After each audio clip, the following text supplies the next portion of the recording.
Hello students of economics, this is ଆଜିର ଖେଳ division खेल इकोनॉमिक्स रो मोस्ट इंपोर्टेंट पांचटा क्वेश्चन देछि पिलामने क्वेश्चन देखिले तुम जान दो। देखो question number 1 cone scope of macro economy समष्टि अर्थनीति रो परिसर।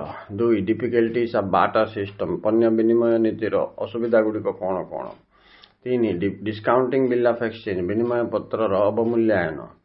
4 lender of the last resort बोले अंतिम ऋणदाता सेंट्रल बैंक किमती।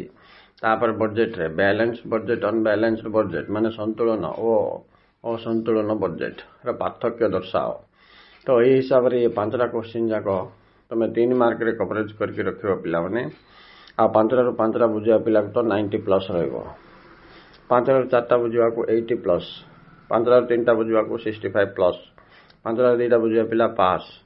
ओके स्टूडेंट खेली चलो एमती क्वेश्चंस मिल जाउथबो। बाय।